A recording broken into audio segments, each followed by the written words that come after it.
In 1839, the daguerreotype image was made, the first ever form of portrait photography. In 1877, the first camera capable of capturing objects in motion was created.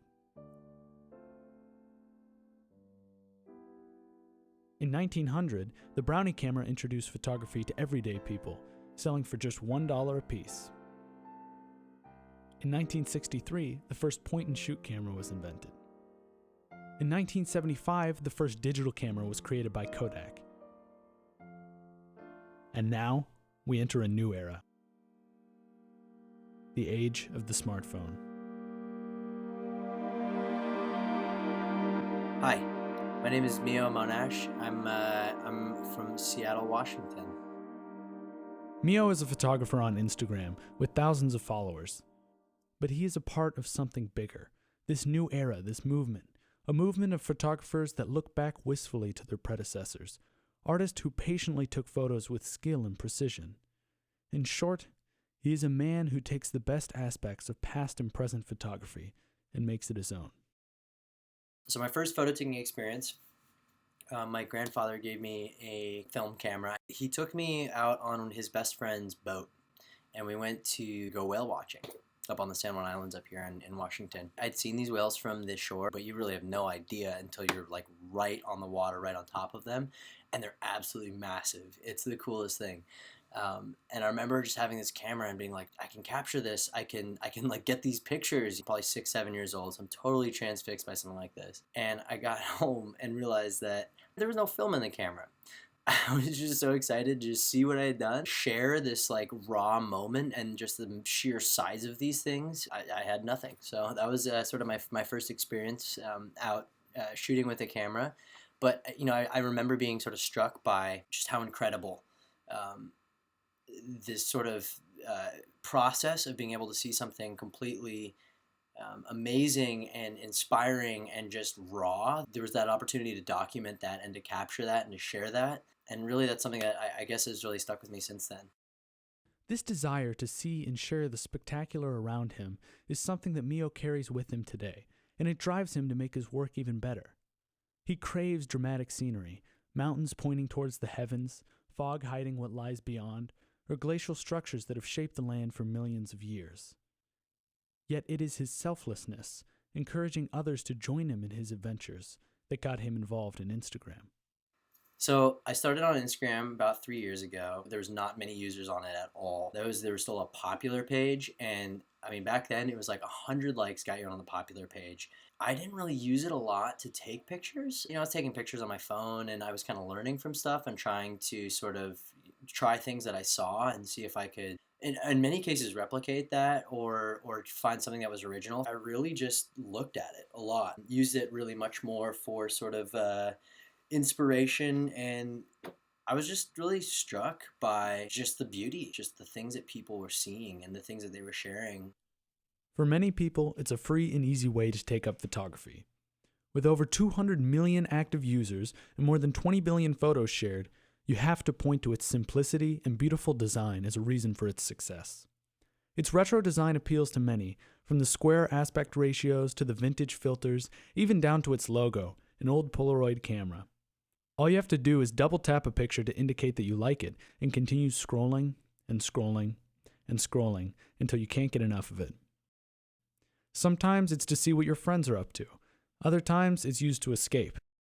In a few simple minutes of browsing through your feed, you can instantly hear the gushing waters from a faraway waterfall, smell the fresh pine in the dead of winter, or feel butterflies in your stomach as you look down and see the ground hundreds of feet below you. Mio Monasch is one of these photographers who has that effect. I started really just a hobby. I just kind of went to these beautiful, amazing, inspiring places. You know, I had an iPhone. iPhone's always been a pretty good camera compared to maybe some of the other pieces there, and I really just found sort of that I love taking pictures. I just being able to capture something or share that and share these beautiful places that are around us every single day was just something that I wanted more of. When I learned that he takes the majority of his pictures with his iPhone, I was shocked. I mean, every single one of his photographs seems so well thought out, so professionally done. That's what makes his portfolio even more impressive. His camera equipment consists of one device that most people carry around in their pockets all day, an iPhone. My first camera I got right before I went on a trip to Europe. Got a Canon Rebel. Barely any good pictures from that whole trip. Spent most of the trip fiddling with this camera, messing with stuff. Frankly, I wish I'd used my iPhone more just because it's so easy. I think everybody knows how to use that. It maybe took a little bit away from the experience. So that's one benefit of being in the age of the smartphone. It's convenient. People nowadays have their phones on them 24/7. So if some spectacle were to appear before someone, they could simply take out their phone and snap a quick picture. Yeah, so I think in terms of some of my best shots, frankly, I think that a lot of the time it's just about getting really lucky. I think that there's just a fascinating thing that happens when you see something awesome and there's no time to set it up. You don't even look at it, you don't set it up, you just trust that it's already set up, you press the shutter button, and then that's the one. It's crazy to be able to I really get lucky sometimes. Perhaps it is an element of luck, but also knowing when to be at the right place at the right time. His large success on Instagram would not be possible without the use of his iPhone. Yeah, so from a numbers perspective, any type of digital, whether it's phone or on your camera, you're gonna take a lot more pictures. The harmful element of that is that in some cases, sort of the art of photography is totally lost. You don't have film. You don't have that, okay, I've got 25, 35 shots, whatever that roll might allow. You have as many shots as you do on your film and then you're done. It's not, I'm going to go out and take 500 pictures today and hopefully I get 10 out of them, right? So I think the art is a bit lost. It's just really changed as an art form a lot because of that. Now we arrive at the real crux of this situation. Is this digital age helping progress the art of photography by showcasing more spectacular things? Or is the art deteriorating because of it? The answer to the question largely depends on how you view photography, as a hub to experience life through another's lens or a race to be the best. I guess my favorite shots, they tell some sort of story. They capture a moment of truth or a moment in time or a point of view. I think with Photoshop, there's an interesting thing in there because some people use that to portray maybe a little bit more accurately what they saw because sometimes the eye sees things differently. Sometimes the camera just doesn't really do it justice. Sometimes you do over edit it and you really do change things, and that's really sort of what the artist's imagination is and how you see it or how you want to see it or how you perceive it. And I think it's fascinating. It's being a creative. From a classic photography standpoint, it's definitely very different. It's a very different art form. Mio is certainly a big fan of old school photography. There's something dreamy and nostalgic about it that ties in with the immersive experience of going on a hike. By using a film camera exclusively to take pictures of the outdoors, you unplug yourself from the chaos of everyday life. You just breathe in, breathe out, and keep a steady hand. It's a selfless act. You see something spectacular, and you have a desire to share that with everyone else.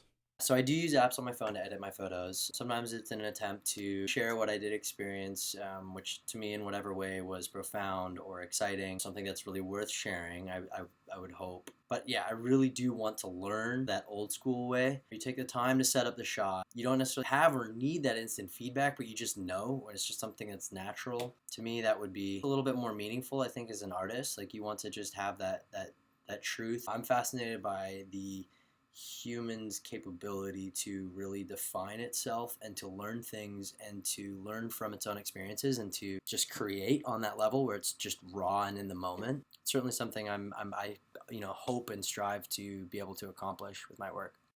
And there's not always a fine line between old school film photography and the digital age. As was mentioned earlier, the Instagram community attempts in many ways to return to a previous era in photography through the use of social media on mobile devices. Yeah, so edited photos versus regular, it's a very common conversation. I don't think that there's really an easy way to always know. I think a lot of times you have to kind of take the artist's word for it. I don't necessarily have more respect for one or the other. They're just really different art forms. So, what do you hope to accomplish with your account in the next year? I feel extremely lucky to be where I am. I'm just getting started. I feel like there's so much to learn and so many connections to make and just so many things that just need to be explored. I just want to keep traveling places.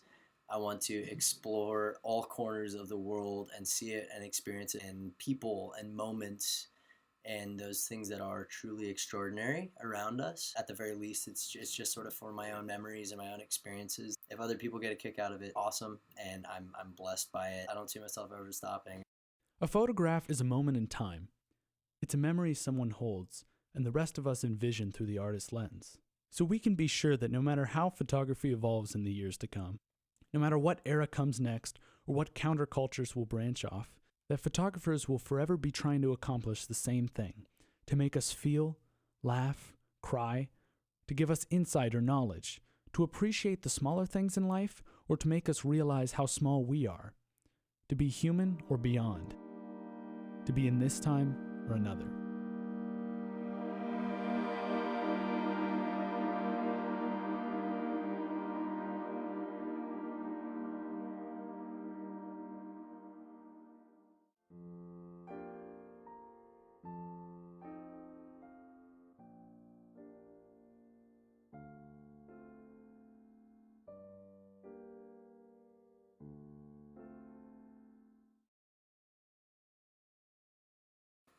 Thank you.